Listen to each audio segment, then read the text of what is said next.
vous asseoir. Bon, lisons la parole rapidement. Nous sommes toujours dans les livres.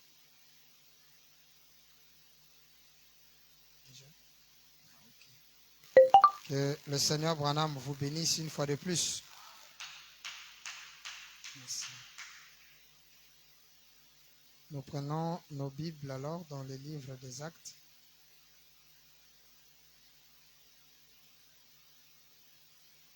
Actes des Apôtres.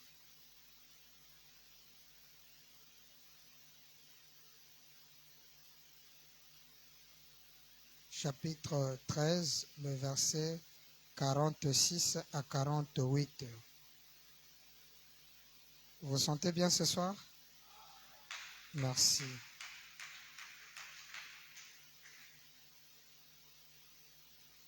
Nous lisons au nom du Seigneur. Paul et Barabbas leur dirent avec assurance: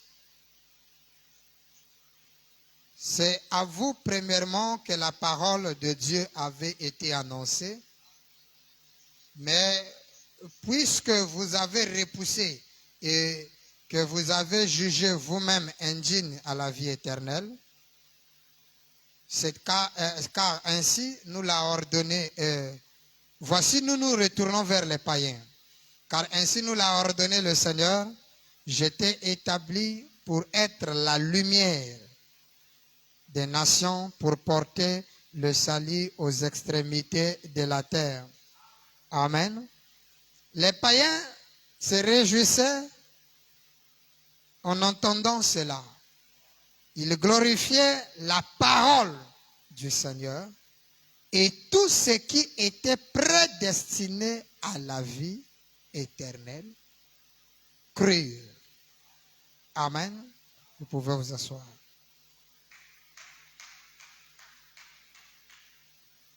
Que le Seigneur William Branham vous bénisse une fois de plus. J'espère que chacun de nous est très heureux ce soir d'être dans la présence du Seigneur avec ce sujet qui est en train de nous émerveiller. Est-ce que vous êtes content de ça? Que le Seigneur Branham vous bénisse. Bien.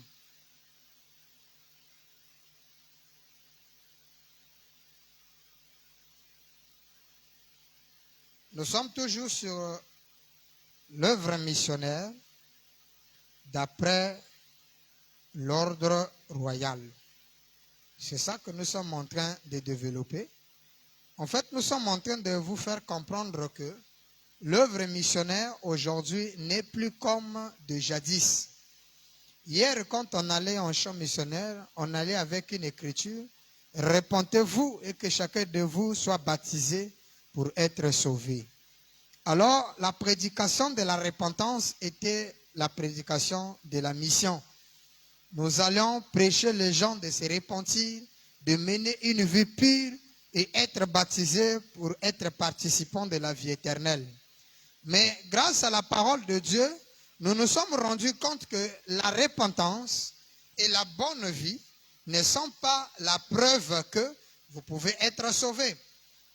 Pourquoi? Parce que si la repentance est l'évidence clé pour qu'un homme puisse être sauvé, Dieu serait injuste de condamner Judas, parce que Judas a fait une repentance sincère. Et vous remarquerez que la repentance de Judas permettait l'audace des paroles que j'ai pour dire la repentance de Judas était mieux que celle de Pierre qui renia Jésus. Parce que la repentance de Judas a commencé par d'abord restituer l'argent auprès de ses sacrificateurs. Il les a dit, en tout cas, prenez votre argent, le gars que je vous ai vendu n'est pas digne. Il a regretté amèrement ce que Pierre n'a pas fait. Quand Pierre, les gens lui ont posé: est-ce que tu étais avec le Christ? Il a refusé catégoriquement. Il les a menti. On n'a jamais vu Pierre aller revoir ces hommes-là pour dire: en tout cas, vraiment, ce que vous m'avez posé comme question, vous avez raison, j'avais juste peur de la mort, oui, je suis avec Jésus. Jamais. Sa repentance s'est faite entre lui et le Seigneur. Et Dieu a exaucé ça. Pourquoi Dieu a exaucé ça? Parce qu'il était prédestiné à la vie. Si, regardez Judas, l'amèrement, c'est-à-dire la douleur, il s'est senti condamné de l'acte qu'il avait fait. En fait, dans le fond, Judas ne voulait pas vendre Jésus pour qu'on le tue. Il voulait simplement il se disait que le Christ devait être capable de faire un miracle, comment dirais-je, un tour de passe pour se sauver. Ou soit il devait fuir les consorts. Mais quand il a vu que l'affaire était maintenant devenue très sérieuse, Judas pensait se repentir. Mais c'était trop tard. Il a regretté, il a demandé pardon. De telle manière qu'il n'était pas même satisfait de son pardon. Il est allé se pendre sur une boîte. Mais Dieu n'a pas écouté sa repentance. Mais pourtant, celui de Pierre a été exaucé. Pourquoi? Alors, c'est parce que Pierre, premièrement, est fils de Dieu. Il a été élu. C'est là où nous nous sommes rendus compte. Non. Étant introduit dans le royaume Branham, nous nous sommes rendus compte que non, le royaume a une devise.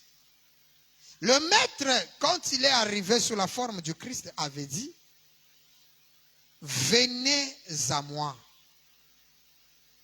Vous remarquez que quand il fait cet appel, l'appel là n'est pas fait pour une ville quelque part, une cité quelque part, ni même pour une église. Le Christ n'a jamais dit, venez à mon église. Ni encore, il n'a pas dit, venez dans mon royaume. Il dit, venez à moi. C'est après qu'on s'est rendu compte que, en disant ça, il était lui-même le royaume. Il dit, venez à qui? À moi. Comment? Fatigué et chargé.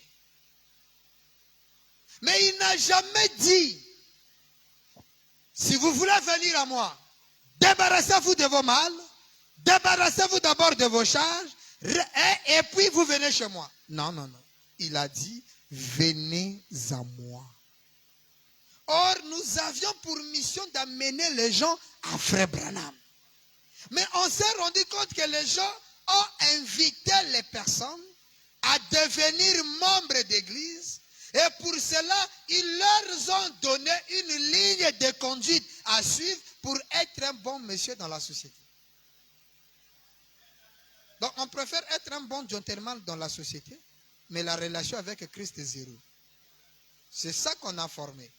Et j'ai écouté un pasteur qui était en train de condamner, de frapper un peu. Il dit, on doit commencer à surveiller les téléphones de tous les sœurs ici. Parce que les sœurs là, ils sont en train de nous mentir et tout ça, et voilà. Je me suis dit, bon, vous voyez, les gens vont plus mettre leurs histoires qu'ils sont habitués à voir dans vos téléphones. Ça ne sera plus la puissance de Dieu qui les empêche de faire ça, mais c'est parce que le diacre va contrôler le téléphone. Maintenant, nous, dans le royaume, la formation qu'on a reçue du roi sacrificateur Melchisedec lui-même, le grand roi, il nous a fait comprendre que quand vous allez pour prendre mes enfants, pour dire à mes enfants qui je suis et qui ils sont, présentez-leur la bonne nouvelle qu'il y a dans le royaume. On lui a dit, mais père, mais ils sont seuls. Il dit, c'est pas à vous. J'essaie d'arracher un peuple, de les tailler. Et c'est là où ça s'accomplit. C'est pourquoi quand Jésus disait, venez à moi, permettez-moi de vous dire encore que ce n'était pas lui qui parlait.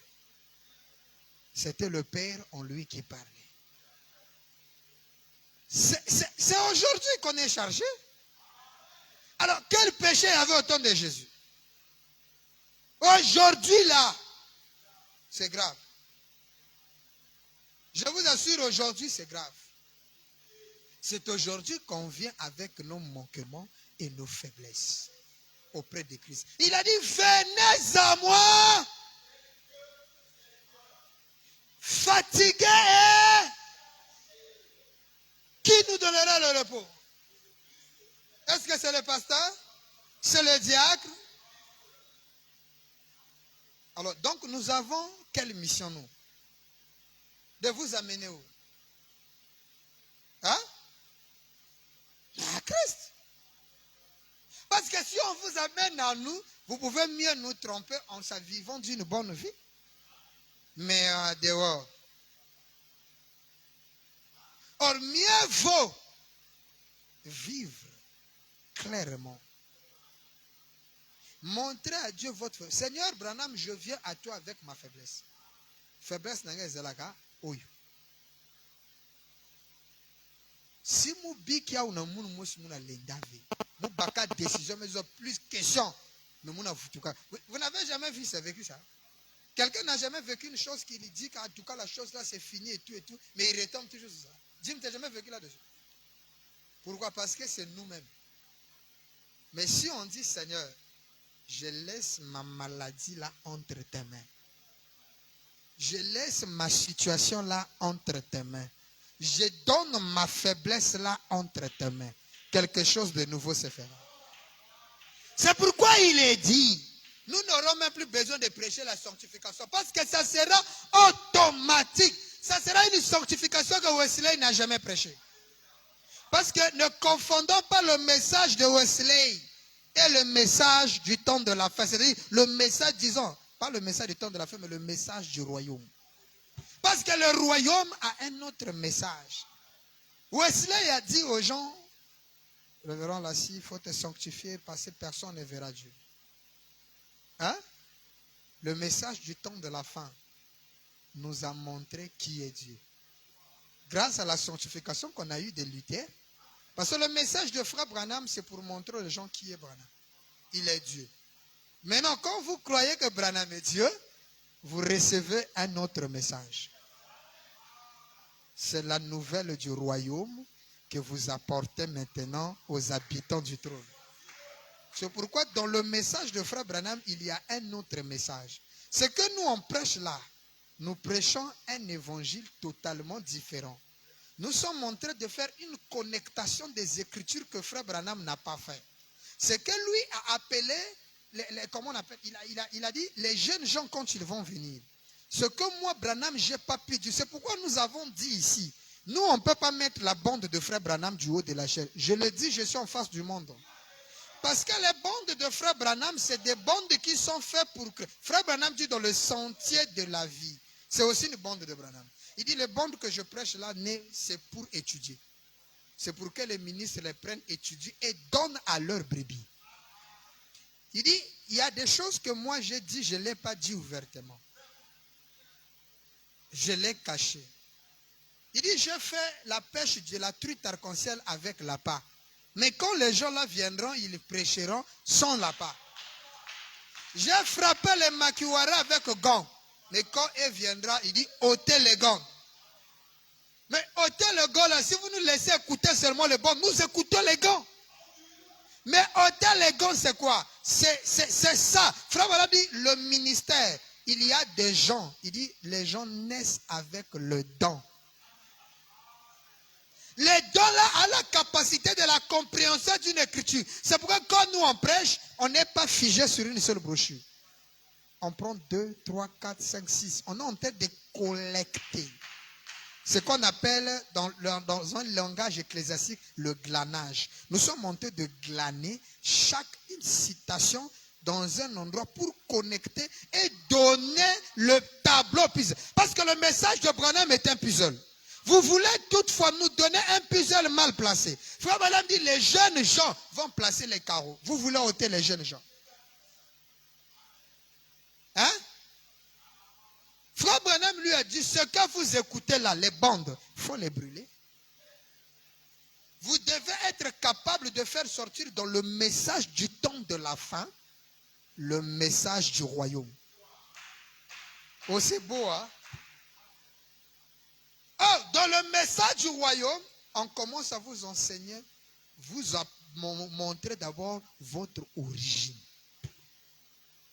Parce que quand vous êtes dans le royaume de Branham, Branham commence à vous enseigner votre origine.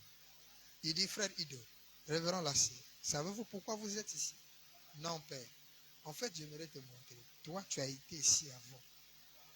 Oh, c'est vrai, père? Oui. Tu as toujours vécu ici. Maintenant, regarde. Moi, j'avais un programme. Mon projet était que je devais faire ça, ça, ça, ça.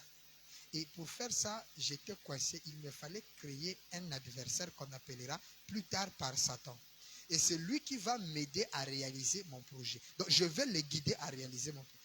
Vous pensez qu'avec le poste que Lucifer avait au ciel, il pouvait s'hasarder de combattre encore le Seigneur, de se rebeller?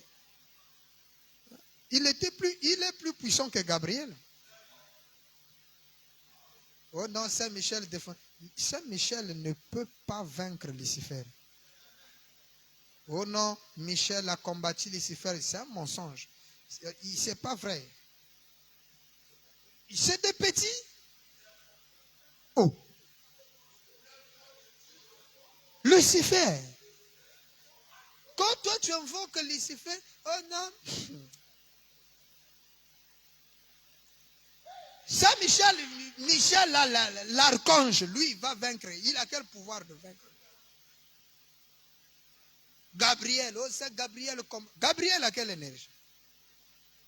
Frère Branham dit la seule chose, il n'y avait qu'une seule chose qui faisait qu'il ne soit pas égal à Dieu.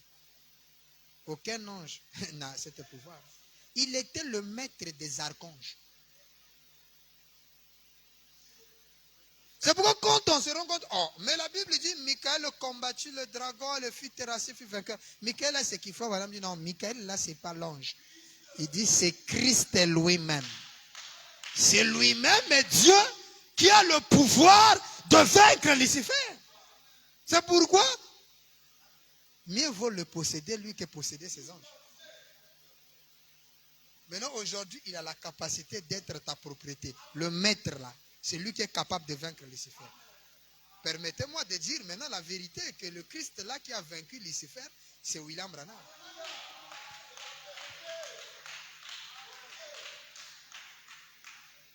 Parce que pour être Dieu, il faut atteindre le niveau des archanges. Après l'archange vient les divins. Il y a des anges, des séraphins, des chérubins et des archanges. Les archanges, c'est les suprêmes. Donc, après eux viennent Dieu. Amen.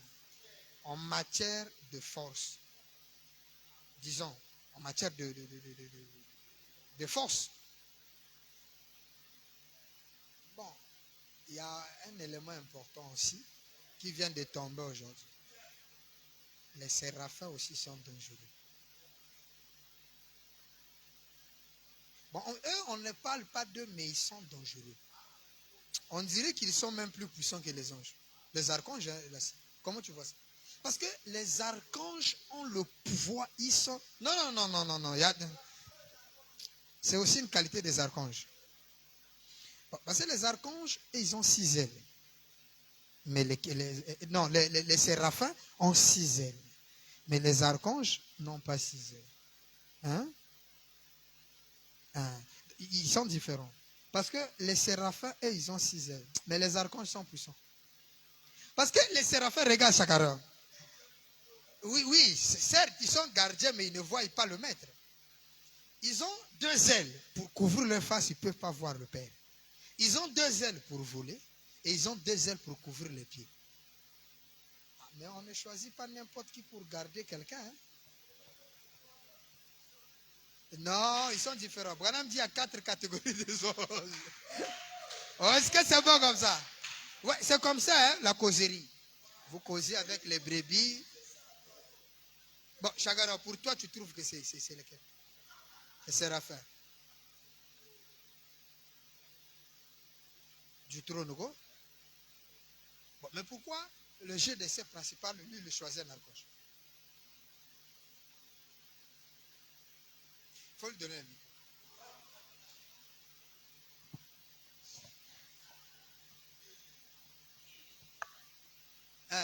Vas-y, donc les archanges, c'est... Non, mais c'est important ce que tu dis. Je n'ai pas encore prêché sur les anges ici, les catégories des anges. Quand nous y reviendrons, on verra la lumière. Je n'ai pas le temps de chercher là-dessus. Moi, j'ai une autre pensée. C'est venu. C'est pourquoi je me répète qu'on cause un peu. Je laisse un peu le micro. Ouais. Sinon, les archonges sont comme disons, le général Oliosong. Voilà. Donc lui, il est le général d'état-major. Voilà. Donc, sans lui, donc s'il n'est pas là, vraiment, il y aura, s'il dit qu'il n'y aura pas guerre, où les militaires ne sortaient pas là. Il n'y a personne qui doit sortir. Sauf s'il a le feu vert du vieux lui-même. Voilà. Ça, ce sont les archanges. Ça, c'est les archanges. Bon, maintenant les séraphins. Les séraphins, eux, ils ne bougent pas. Donc quand le grand maître se déplace là, eux, ils sont avec lui. Mais tu vois pas qu'ils sont considérés dans le corps de l'armée, non? Oui. Ça veut dire mais que ils ne sont pas contrôlés par le général de l'état-major. Ah, et ils sont sous une autre juridiction. Voilà. Ah. Bon. Ça, je ne donne pas d'avoir mon avis, mais sinon c'est sérieux. Hein? Les séraphins, on va bouger mais on dirait pas dangereux. Il faut qu'on étudie ça parce que c'est eux aussi qui chantent. Saint, Saint, Saint l'Éternel. Et on ne les envoie pas. Mais ceux qu'on envoie pour la bataille, c'est les archanges. Ça veut dire que ma casse. Mais archange, pas plus que les séraphins. Ah, bon, d'accord. Donc, revenons. Est-ce que ça fait du bien? Est-ce qu'on peut acclamer? Ouais, c'est comme ça. Moi, ça me plaît comme ça. Amen. Une petite causerie dans la salle, c'est important. Mais nous allons vraiment reverser parce que, moi, personnellement, je n'ai pas encore fait une étude sur les anges. Je me dis, les anges, là, quand tu as déjà Dieu, c'est fini. Les gars, là, on n'a plus besoin. C'est à Dieu de gérer les regards de toutes les façons. C'est lui de choisir, le Kiri, là, vous allez là-bas et tout. Mais parlons un peu du roi lui-même. Alors donc, je disais que quand nous sommes dans le royaume, l'information maintenant change. On nous donne maintenant la nouvelle d'aller annoncer au peuple. C'est pourquoi quand nous allons maintenant en champ missionnaire, nous allons comme Paul est allé et Barabbas vers les païens. Quand ils sont arrivés, ils ont commencé à parler de la parole de Dieu. Et qu'est-ce que les païens ont dit? Les païens se réjouissèrent en entendant cela. Ils glorifièrent, la parole du Seigneur, et tout ce qui était destiné à la vie éternelle crurent. Là, on n'a pas dit ils furent baptisés, se repentirent, ce qui est totalement différent avec Acte 2, 38. Parce que dans Acte 2, quand l'apôtre Pierre prêche la parole, on pose la question à Pierre, que dois-je faire pour que, hommes frères, que ferons-nous? Pierre leur dit, répentez-vous et que chacun de vous soit baptisé au nom de Jésus-Christ et vous recevez le don du Saint-Esprit. C'est ça, non? Pour le pardon de vos péchés. C'était ça. Voilà la formule pour le salut. Repentance, et croire au Jésus, repentance, baptême, tu as le don du Saint-Esprit. C'est-à-dire billet pour le ciel. Du Saint-Esprit. Est-ce qu'ils avaient même la révélation? Il y a un Saint-Esprit et un don. Et ce qu'ils appelaient don là, c'est ça Saint-Esprit. C'est maintenant nous on arrive. Tu ne vas pas revenir là-dessus. Eux, ils pensaient que c'était l'évidence. Mais c'est quand nous on vient avec la révélation qu'on se rend compte que le don du Saint-Esprit est différent du Saint-Esprit. Parce que le Saint-Esprit, c'est une personne. Les dons, ce sont ses onctions qui le donnent. C'est pourquoi aucun apôtre n'avait le Saint-Esprit. Parce que le Saint-Esprit, c'est papa de Billy Paul. Amen. Alors donc, aujourd'hui, l'équation change. Aujourd'hui, l'information de le web se dit non, venez à Branham. Acceptez frère Branham, c'est tout. Oh, mais donc on ne serait pas baptisé. On ne peut pas te baptiser si est seulement que tu ne l'acceptes pas. Accepte d'abord, jouis des bénéfices du royaume, jouis de la bonté du royaume. C'est les bienfaits du royaume qui te dira, bon, je suis convaincu que je suis d'origine d'ici là. Alors maintenant, allez-y me mettre dans lui. C'est pourquoi un homme qui croit aujourd'hui, en réalité, ça aurait été moi. Un homme qui accepte dans une campagne, on ne peut pas le baptiser. Non. Il acceptait frère Branham, mais laissez-lui le temps d'apprendre qui il est. Il doit recevoir une formation et une fois qu'il est convaincu, mais attends, quelqu'un peut accepter, mais on le mouille d'eau. Mais parce que le baptême de Branham nous introduit dans le corps. Frère Branham dit, s'identifier en Christ. Il dit, on s'identifie à Christ par le baptême. Mais un homme qui n'est même pas régénéré, né de nouveau, vous voulez directement. C'est pourquoi une personne doit étudier, doit d'abord se mûrir. Quelqu'un comprend ça? Les gens sont seulement précieux. J'ai baptisé 10 âmes. Les 10 âmes que tu as baptisées, aujourd'hui, ils sont où? On se retrouve seulement 2 qui retiennent la foi. Les autres sont partis. Parce qu'ils avaient été poussés par l'enthousiasme. C'est pourquoi tous ceux qui ne sont pas prédestinés à la vie. Alors nous avons posé la question, maître, donc, pour être ici, il faut être prédestiné. Il dit oui. Si vous n'avez jamais été prédestiné, vous ne serez jamais ici. Ah bon? C'est pourquoi ceux que vous allez chercher dans les campagnes d'évangélisation sont ceux qui ont vécu ici.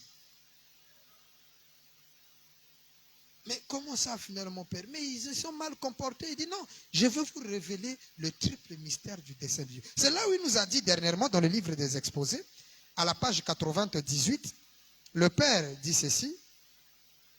Arrivé là où nous en sommes, je voudrais fixer votre attention sur ces sujets pour que vous puissiez voir pourquoi il nous... Permettez?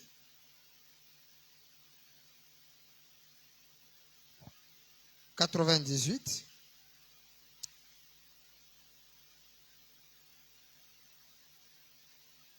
Il dit, arrivé là où nous en sommes, je voudrais fixer votre attention sur ces sujets pour que vous puissiez voir pourquoi il nous a été nécessaire d'aborder la doctrine de la sémence du serpent.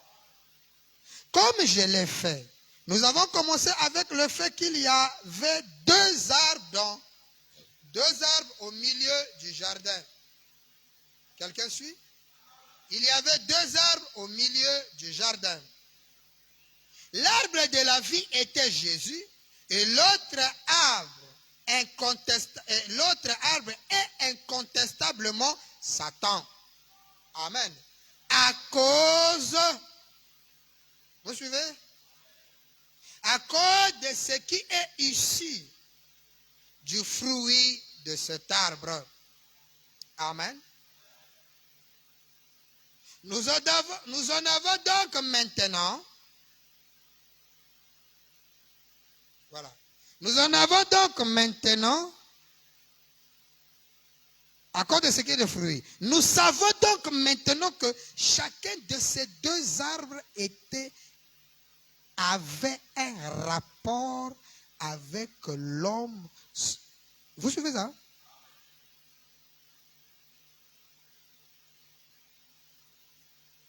Il dit, nous savons donc maintenant que chacun de ces 2 arbres, c'est-à-dire Christ et Satan, les 2 arbres qui étaient dans le jardin d'Éden, Branham dit, avaient un rapport avec l'homme. Les 2 arbres qui étaient dans le jardin n'étaient pas inutiles. C'était des arbres qui avaient un rapport avec l'homme. Donc l'homme ne pouvait pas exister en Éden sans les 2 arbres.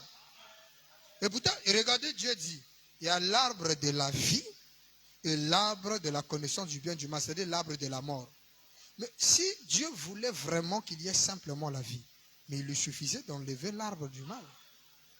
Ou encore, si le plan de Dieu n'était pas que l'homme tombe dans le péché, pourquoi est-ce que quand l'homme a mangé le fruit qu'ils ont commis le mal, il leur a suffi simplement d'aller prendre l'arbre de vie et de la manger, tous les problèmes auront été réglés.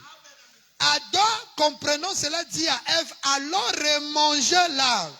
Quand ils arrivent, Dieu place des kérubins avec des épées flamboyantes, interdisant l'accès à l'arbre de la vie, la chose qui devait redonner à Adam sa position.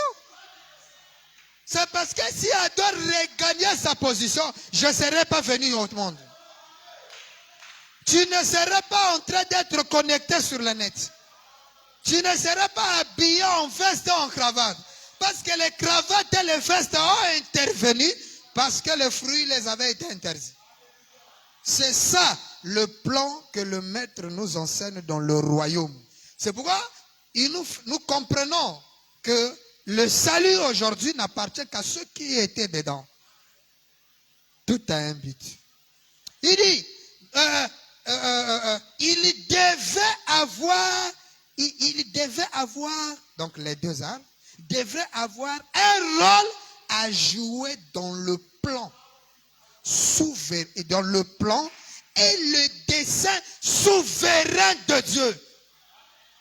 Donc la chute de l'homme était importante dans le plan et le dessein souverain de Dieu. Permettez-moi encore d'aller plus loin. L'existence terrestre de chaque être vivant, en commençant par les plantes, les animaux, les insectes, les humains, ne font que réaliser le plan et les desseins souverains de Dieu. Si tu es ma femme aujourd'hui, ça a été dans le plan. Si dans le plan tu n'avais jamais été ma femme, tu ne le seras jamais. C'est pourquoi Frère Branham glisse un truc en 1960 quand il prêche le parent rédempteur. Il dit, en réalité, les couples viennent de l'éternité. Ça veut dire, on n'est pas marié dans le temps. On est marié depuis l'éternité. Branham dit, et quand nous venons dans le temps, nous nous reconnaissons. La profondeur appelle une autre profondeur. Il dit ça, même la mort ne peut pas séparer ce couple-là. Oui, Branham dit un vrai vœu nécessaire. Oh non, le vœu c'est jusqu'à ce qu'elle... Vous voyez que c'est des langages, c'est des choses qu'il faut effacer. Oh, jusqu'à ce que la mort me libère. Non, dans le mystère du plan, Branham dit il vieillit. Et je crois que vous connaissez cette écriture. Le parent rédempteur, écoutez ça. 47, merci. Bon, on a déjà déclaré ça. Hein? Parole rédempteur, paragraphe 47, nous sommes en 1960. Allons-y, poussons un peu les bouchons plus loin.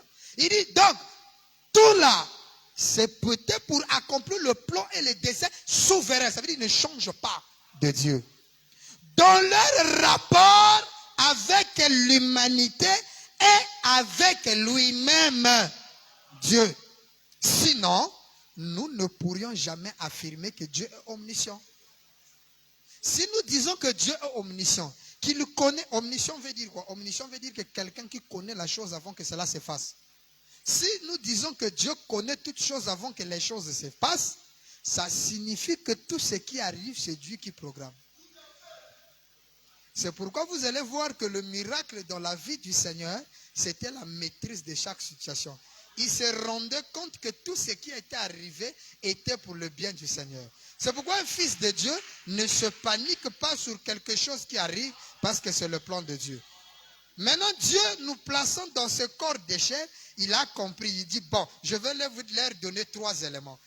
L'humain qui leur lie à cause du corps qu'ils ont. Je vais leur donner la révélation, la vision et la révélation. Donc, c'est pourquoi il faut par exemple dire l'homme vit dans 3 dimensions. L'humain, qui est la première réaction qui arrive quand nous avons des problèmes. L'humain, oh non, ta mère, ton père est malade, ton fils est mort. Boum, boum, boum, le cœur se bat d'abord. C'est l'humain. Mais après, tu rentres, tu saisis la vision. Quand tu saisis la vision, tu as maintenant la révélation. Et la maîtrise s'installe. Hein? Jusqu'ici, Branham dit, jusqu'ici, tout ceci est vrai, n'est-ce pas? Ah, la parole affirme très clairement que dès avant la fondation du monde, le dessein de Dieu était de partager sa vie éternelle avec l'homme. Dieu, depuis la nuit des temps, avait un dessein. Il ne pouvait pas vivre lui-même éternel. C'est impossible. Alors qu'est-ce qu'il fait? Il décide de partager sa vie avec l'homme. Branham dit, lisez ça dans Éphésiens 1, le verset 4 à 11. Je vous avais demandé de lire ça. Nous allons lire ça ensemble maintenant. Éphésiens chapitre 1, le verset 4 à 11. Je lis dans les exposés. En lui, Dieu, dit l'apôtre Paul aux Éphésiens, nous a élus avant la fondation du monde. En lui, Dieu nous a élus avant la fondation du monde. Donc, quand nous allons en champ missionnaire, nous allons pour qui? Et pour les élus. Donc, on ne va pas, en réalité, on ne va pas convertir ou sauver les gens. Mais nous allons pour aller parler à ceux qui ont été prédestinés. Ceux qui n'ont jamais été prédestinés ne croiront pas. Or ça, c'est la chose la plus importante. Hein? Le champ missionnaire. Gagner les âmes à Christ. Ce qu'on appelle gagner là. Oh frère, j'ai gagné 1000 âmes à Christ. Non, non, non. Les 1000 âmes là, tu les as parlé de Christ. Si les 1000 là n'étaient pas là-bas, les 1000 là ne rentreront pas. Bien qu'ils ont prêté allégeance à ton Dieu. Aujourd'hui, on ne décide pas de servir Dieu. Servir Dieu, c'est quelque chose qui est là. Depuis, avant que le monde soit formé, Dieu avait son dessein de partager sa vie éternelle. Et qu'est-ce qu'il Éphésiens 1 nous dit? Que déjà, il nous a élus avant la fondation du monde. En nous choisissant, qu'est-ce qu'il fait? Il nous dépose la sémence. Continuez un peu la lecture. Oh, c'est profond, hein? C'est ça le message. Le message du royaume. En lui, Dieu nous a élus avant la fondation du monde pour que nous soyons saints. La sainteté, ce n'est pas ce qu'on prêche. Moi, je suis contre la mauvaise vie. Je frappe. Moi, je prêche la sainteté. Ta sainteté là amènera toute l'église en enfer. Parce que la sainteté, mais c'est clair ici. Ici, la Bible est claire. Elle dit que les élus de Dieu choisis avant la fondation du monde ont la sainteté. Mais la sainteté qu'ils ont là, c'est différent de ta sainteté. Et la sainteté là, ce n'est pas l'église qu'on le reçoit. Ils ont déjà la sainteté. Alors que certains sont encore dans les bars. Hein? Regardez même quand on parle de 3 œuvres de la grâce. Parce que vous savez que c'est là où je dis qu'il faut faire très attention. Il y a le message du temps de la fin et le message du royaume. Frère Branham nous explique qu'il y a 3 œuvres de la grâce. La justification, la sanctification, le baptême du Saint-Esprit. Il dit justifier veut dire quoi? Dieu choisit, dit dans celui que je vais prendre. Il te choisit quoi? Au Ningé. Après, il te prend, la sanctification, il te nettoie, il te lave, il te met à côté, prêt pour les services. Il te donne le baptême du Saint-Esprit. Voilà les 3 œuvres de la grâce. Donc, il faut passer par les 3 pour être sauvé. Aujourd'hui, là, ça n'a rien à voir. Les soulards et entrées sont passés par les 3 œuvres de la grâce. Le soulard qui saluait Branham et entrées sont les 3 œuvres de la grâce. Sans ça. Pourquoi? Parce qu'aujourd'hui, c'est le temps où Dieu prend les siens. Quelqu'un écoute ça? Non, mais ici, il dit, la sainteté là, c'est différent. Nous, on appellera le soulard là qu'il était impur à cause de sa boisson. Mais là, on comprend que d'après la prédestination, rentre déjà. Donc, la prédestination n'a rien à voir avec le corps. C'est l'âme. Ton âme est sainte devant Dieu. Le corps là va repartir à la poussière. Donc du coup, il dit, pour que nous soyons saints et irrépréhensibles devant lui. Devant les hommes, on peut être répréhensible. Non, frère Briand, toi, tu t'es mal comporté. Ce que tu as fait, ce n'est pas la parole, c'est un péché, c'est du diable. C'est devant les hommes. Mais devant Dieu, les élus sont irrépréhensibles Devant qui? Lui. Je suis dans la Bible. Hein? Nous avons, il dit, nous ayons prédestiné dans son amour à être ses enfants d'adoption par Jésus-Christ, selon le bon plaisir de sa volonté, à la louange de la gloire de sa grâce, bon, il dit, qu'il nous a accordé son bien-aimé. En lui, nous avons la rédemption par le sang, la rémission de péché, selon la richesse de sa grâce, que Dieu a répandu abondamment. En lui, nous avons quoi? La rémission des péchés. Ce n'est pas à nous de nous, c'est lui. Nous avons la rémission, nous avons la rédemption. Il dit, par toute espèce de sagesse, d'intelligence, nous faisons connaître le mystère de sa volonté selon le bienveillant dessein qu'il avait formé en lui-même pour le mettre à exécution lorsque le temps sera accompli. Hein? C'est aujourd'hui. Hein? Le dessein rentre en action, c'est aujourd'hui. Il dit, accompli, de réunir toutes choses en Christ, celles qui sont dans les cieux, celles qui sont sur la terre.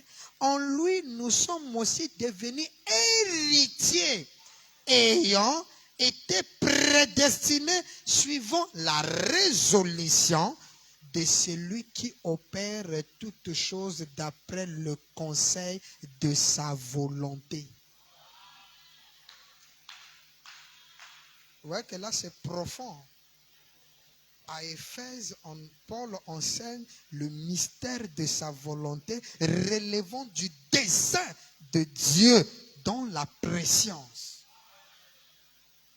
C'est pourquoi il nous faut des Éphésiens. Pas les Éphésiens de la Bible, là, les 4 Éphésiens. Non, non, non, non. Les vrais Éphésiens, les prophètes, qui ont la vision. Parce que seuls les prophètes ont la vision des... Oh my. Est-ce que vous comprenez ça? Donc là, nous allons en champ missionnaire pour gagner les âmes prédestinées. C'est-à-dire, ceux qui ont été destinés à la vie. C'est pourquoi le Père dit ceci dans l'enfant prodigue. Nous lisons ça. 39. Nous sommes le 27 août 1950. On a dit, au début de ma conversion, une jeune dame est venue après de moi. 39.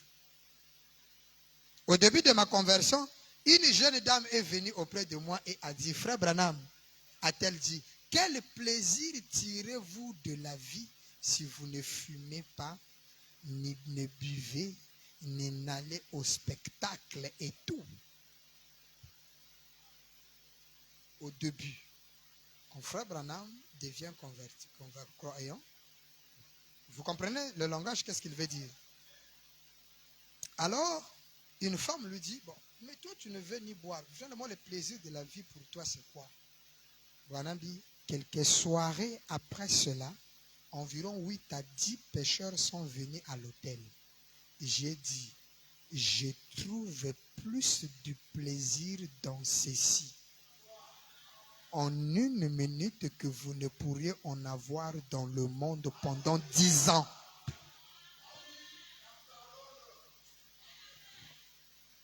Je suis en train de vous montrer, est-ce que vous êtes en train de comprendre, que quand nous allons dans l'œuvre missionnaire, l'ordre royal est d'appeler les prédestinés qu'ils sont sauvés. Maintenant, en le faisant, nous sommes en train de gagner, comme on l'a dit, les âmes pour Dieu. En fait, les âmes là sont déjà pour Dieu. Nous allons juste leur rappeler qui ils sont réellement. C'est pourquoi nous allons avec le message ou la bonne nouvelle du royaume. Alors maintenant, quand un homme reconnaît sa position, c'est une victoire. Et Branham dit à cette femme-là, mon plaisir à moi, c'est de voir les âmes reconnaître leur position à l'autel. Il dit, le plaisir que je trouve quand une âme reconnaît le Christ Branham, reconnaît sa position dans le corps, est plus que ce que le monde ne peut jamais offrir pendant 10 ans. Alors posons-nous la question. la valeur d'une âme. Si une âme de sauver procure un plaisir que le monde ne peut jamais t'offrir en 10 ans, mais ça veut dire que le grand plaisir de tout croyant devait être aller auprès des perdus. Ce qu'on appelle perdus ici, ce n'est pas les destinés à l'enfer. Ce qu'on appelle perdus, c'est les gens qui ont perdu leur conscience en reconnaissant qu'ils sont de Branham. Donc ça veut dire que quand nous allons en champ missionnaire pour cette mission, cette œuvre que nous faisons, quand une âme reconnaît, c'est une valeur incomparable sur la terre pendant 10 ans. C'est pourquoi quelqu'un qui a le souci des âmes n'hésitera pas de prendre son argent et de donner pour que les âmes puissent être gagnées.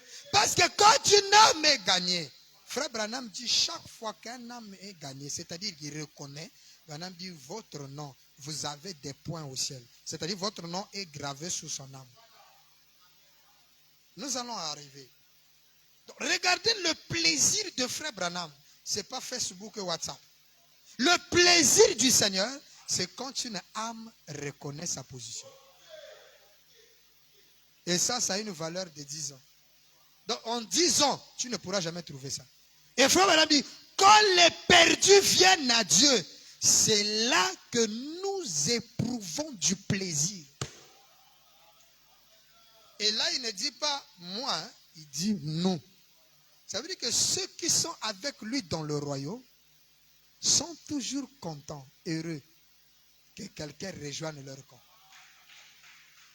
C'est comme quelqu'un qui a une entreprise, qui veut que les gens adhèrent à son ouvrage ou adhèrent à son association. Mais chaque fois qu'il y a un nouveau membre qui s'ajoute dans son association, mais il est content.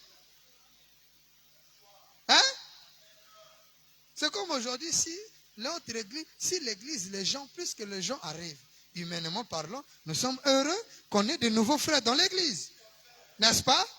Dans le royaume, qui est maintenant le royaume éternel avec un peuple éternel, une fois qu'une âme entre dans le royaume, c'est la seule chose qui procure du plaisir à nous, c'est-à-dire les croyants. Alors si ça procure la vie, c'est pas ça, hein, quand tu vas aller avec ta femme là, c'est pas ça le plaisir. On te donne des millions, c'est vrai. Ah, mais comme Nambongo, j'ai ma voiture, j'ai ma maison, j'ai tout. Ça, c'est des plaisirs éphémères. Hein? Mais le plaisir de ton cœur serait de gagner les âmes. C'est-à-dire de parler à tes confrères perdus. Ou encore de ceux qui vivent dans l'ignorance de qui ils sont. Non pas quand ils viennent à l'église, non. Quand ils reconnaissent leur position en Christ. Qu'ils acceptent le royaume. Qu'ils acceptent de retourner dans leur royaume. C'est ça, ça devait procurer du plaisir. Alors ça devait toucher le cœur de tout un chacun. De faire le tout possible d'envoyer les missionnaires en champ de travail pour aller trouver ce plaisir. Et quand le pasteur revient, donne le compte rendu des âmes, je compte et dit Seigneur merci. J'ai accompli mon dessein parce que j'ai contribué. Ton oncle meurt, cotisation de la famille, 25 000, 20 ça là. Tu es pressé que ton nom soit dans le cahier de la famille. Pour une contribution de quelqu'un qui est allé en enfer. Mais à combien plus forte raison si tu prends le 25 000, tu le contribues pour quelqu'un qui rentre dans la gloire. Branham dit, nous les croyants, on trouve du plaisir plus quand quelqu'un rentre dans la gloire. Hein? Il dit, c'est là que nous trouvons du plaisir. Nous, les croyants. Il dit, envoyons les nouveaux-nés en Christ entrer dans le royaume. Virgule, une âme qui est éternelle. Quelque chose de réel. Quand nous voyons une âme entrer dans le royaume, et Branham dit bien, pas n'importe quelle âme, mais l'âme qui est éternelle. Parce que toute âme ne héritera pas le royaume. Il est dit, l'âme qui pêche, c'est celle qui mourra. Le péché de l'âme, ce n'est pas fumer. Le péché de l'âme, ce n'est pas commettre adultère. Le péché de l'âme, c'est l'incrédulité à la parole.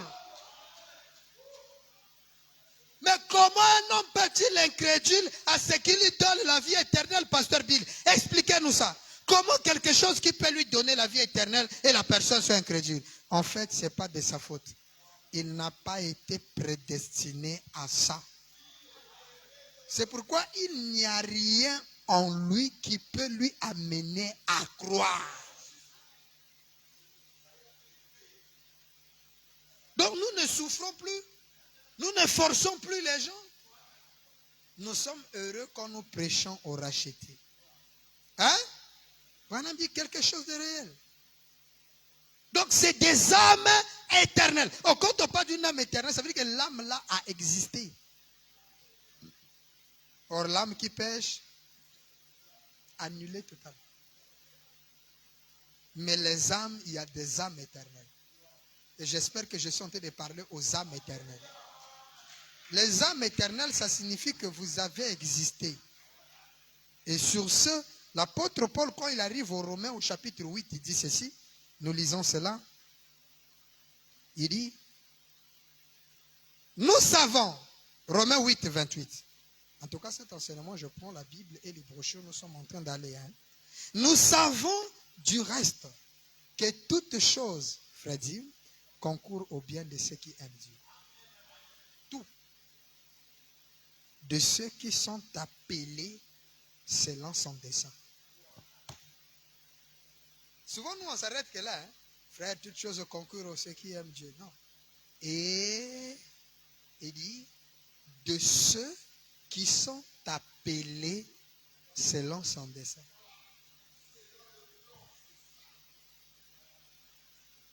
Donc, tout ce qui nous arrive, c'est de la volonté de Dieu. Pour qui? Pour ceux que Dieu a appelés selon son dessein. Donc son plan. 29. Car ce que lui, le Père, dans le français simple, on dit ce que lui, le Père. Mais ici on dit car ce qu'il a connu, qu'il l'a c'est mis pour qui? Dieu. Donc c'est ce que Dieu a connu d'avance. Vous voyez que quand nous allons en champ missionnaire, nous, on connaît les gens là que quand on leur gagne. Mais chez Dieu, il les connaissait avant. Vous voyez? Alors, quand nous allons, maintenant si Dieu vous donne le mandat d'aller vers ces gens-là, mais il doit vous faire comprendre que les gens à laquelle vous allez là, c'est mes gars, moi je les connais. Nous on va dire, mais père, on va les détecter comment? Dites ça là. Tous ceux qui sont mes gars là, ils vont connaître. C'est là où il est écrit, les brebis connaissent ma voix. Quand vous parlerez le son, le réma, c'est-à-dire que la puissance qui est dans le langage que vous employez va réveiller la chose que j'avais enfouie en eux. Vous, votre problème, allez seulement. C'est pourquoi tous, on doit se battre pour que ceux qui sont destinés à aller puissent partir.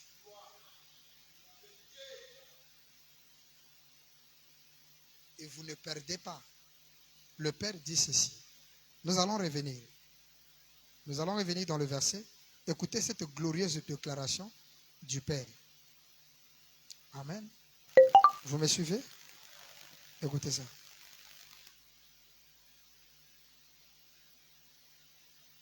Dans la brochure, Seigneur, montre-nous le Père et cela nous suffit. Ça, on va vraiment insister dessus. Du 7 septembre 53, nous y reviendrons. Le paragraphe 3, partie C. Il dit, c'est très bien. Merci frère Joseph. Frère Bose. Frère Bose, Frère Boz vient de me dire qu'on vient de me prélever une offrande missionnaire cet après-midi. Madame dit, eh bien, j'apprécie certainement cela. Il dit, s'il y a une chose pour laquelle vous ne pouvez pas être dans l'erreur. Romaric, tu écoutes ça? Il y a des choses que tu fais que tu es en erreur. Là, si tu écoutes ça, il y a des choses que moi, que nous faisons. Nous sommes en erreur, frère Ido. Frère Dim. Mais s'il y a une chose, dit le Seigneur, pour laquelle vous ne pouvez jamais être en erreur, ce qu'on vous donnez aux missionnaires pour l'œuvre missionnaire. Quelqu'un peut dire amen? Bon, depuis ton bandu que le Makambouachan missionnaire, tu as donné combien?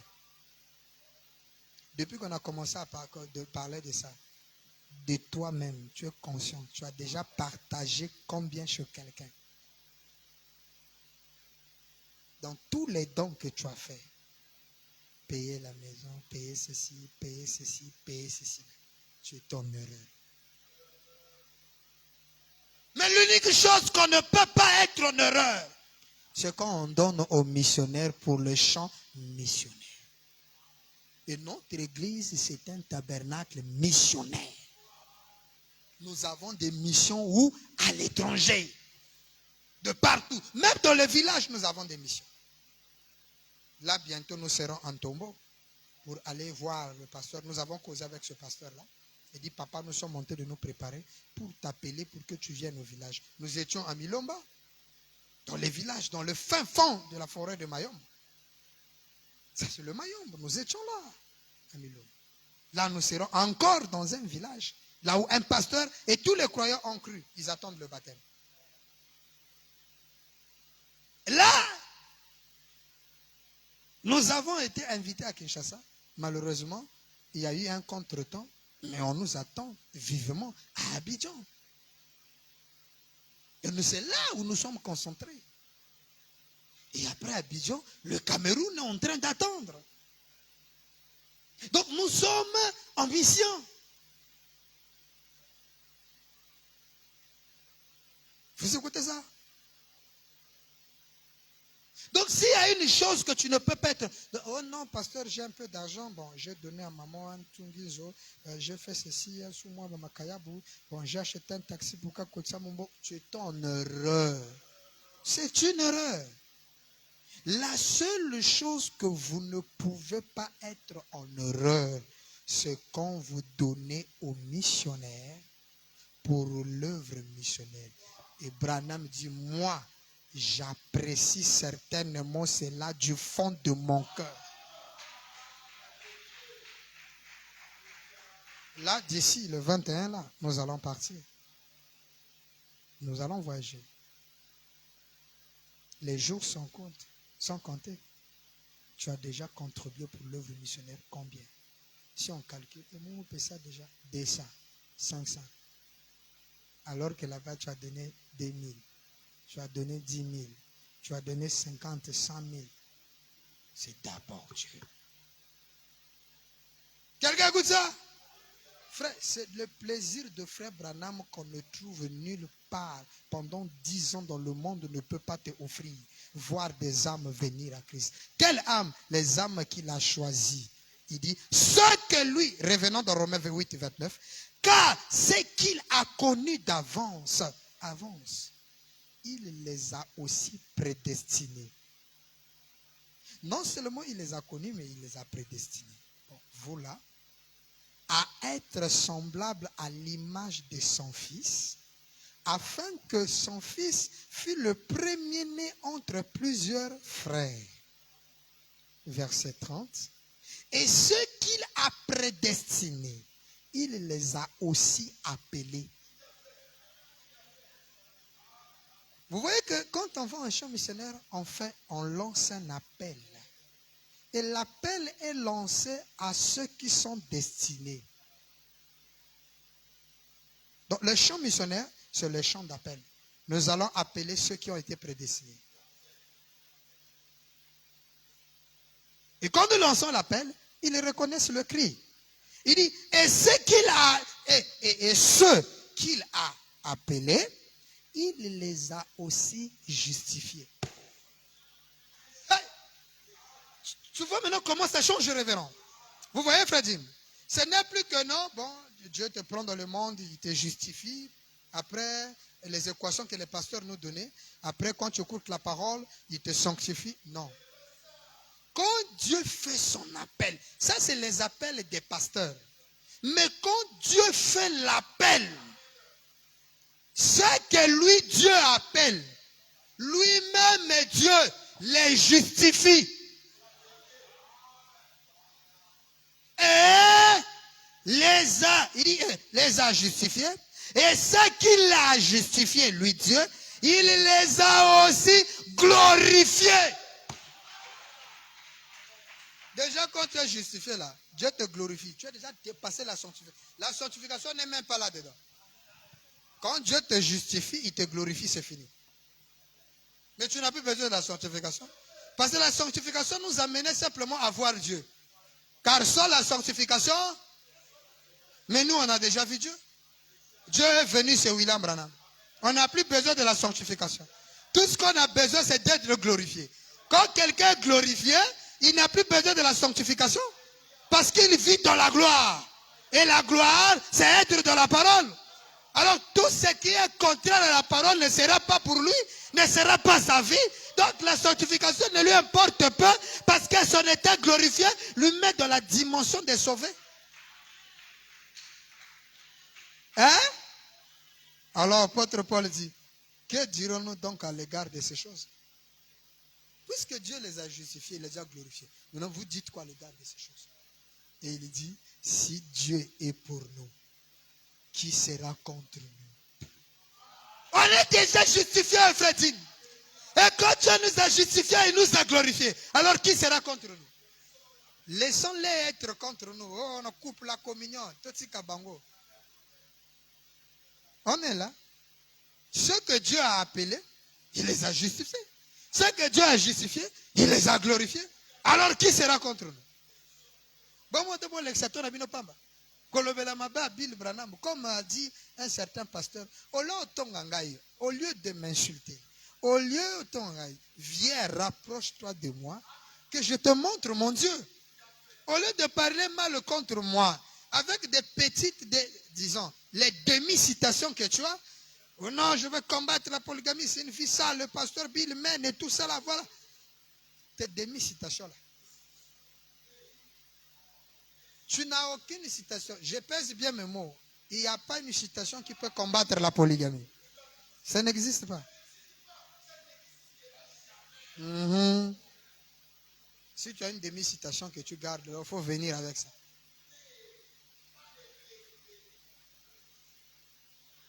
Là, tu vas effacer la polygamie dans la deuxième alliance. Ici, là.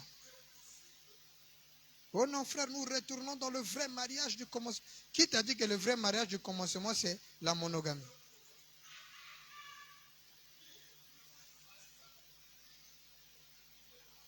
Oh, le vrai mariage,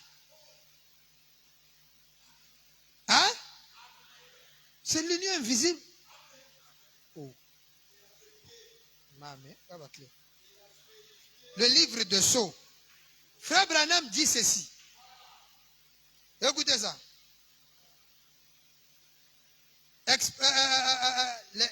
La brèche. Non, Dieu se cache. C'est là. C'est là-bas, non, révérend 165. Le vrai mariage.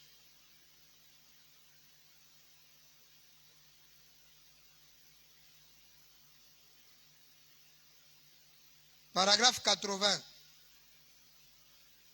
81.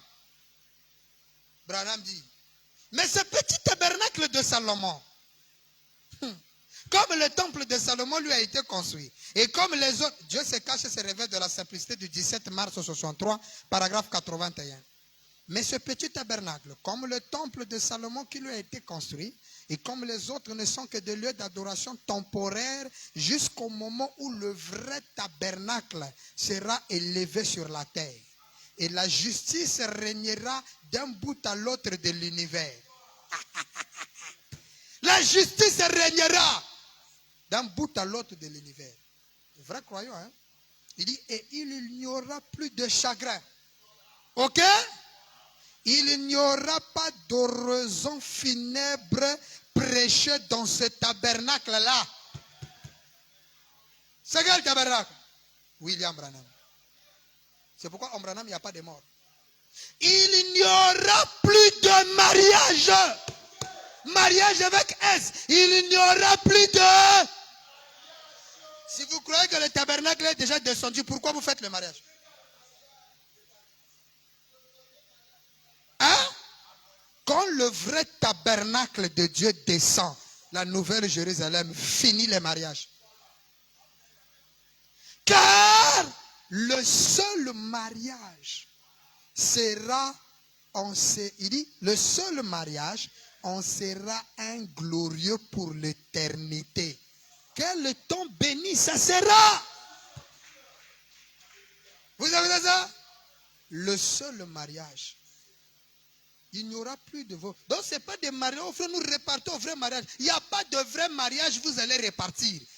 Le mariage terrestre là, c'est ça là, avec femme dans la maison, tout ça bébé. C'est ça mariage qui restera jusqu'à la chair là va tomber. Tant qu'il y a le corps là, c'est le seul mariage que vous êtes autorisé. Mais dans le domaine de Branham, quand nous retournons dans la pensée, il n'y a qu'un seul mariage. Quand nous entrons, le mariage est restauré et l'unique mariage. Branham dit qu'il n'y aura plus de mariage. Maintenant, toi, tu veux nous ramener dans quelle forme de mariage? Oh non, frère, aujourd'hui, on répare de la monogamie. N'existe. La monogamie était un choix. Comme la polygamie était un choix. Ce n'est pas la vraie forme du mariage. L'unique forme du mariage à la venue du tabernacle du millénium William Branham, c'est le mariage de l'agneau. C'est l'union invisible. Branham et Bill deviennent un. C'est ça le vrai mariage.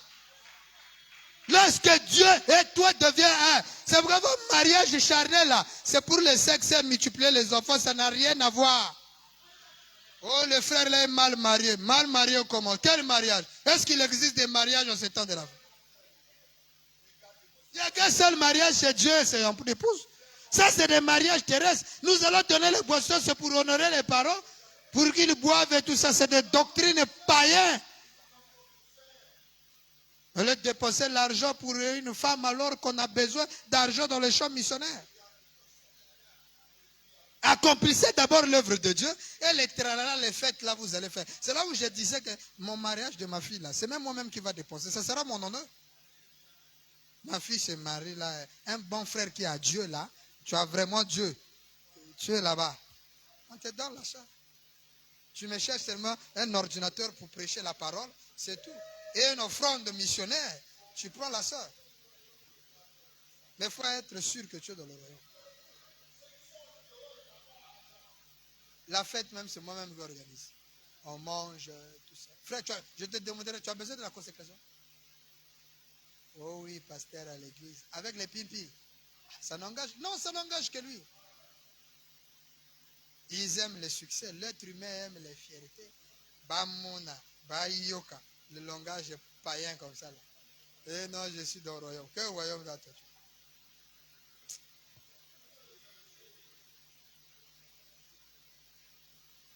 Quelqu'un écoute ça? Que le très haut William Branham vous bénisse. À nous revoir le lundi. Nous serons le lundi, nous y reviendrons. Nous allons bien décortiquer Romains. Et nous entrerons. Donc n'oubliez pas, la seule chose que vous n'êtes pas en erreur, c'est quand vous donnez pour l'œuvre. Ça, il ne faut pas oublier la citation là. Brochure, Seigneur, montre-nous le Père et cela nous suffit. Du 7 septembre 53, paragraphe 3, partie C. La seule chose où nous ne sommes pas en erreur, c'est quand nous donnons aux missionnaires pour l'œuvre missionnaire. Que le Seigneur de gloire vous bénisse. Nous avons fini.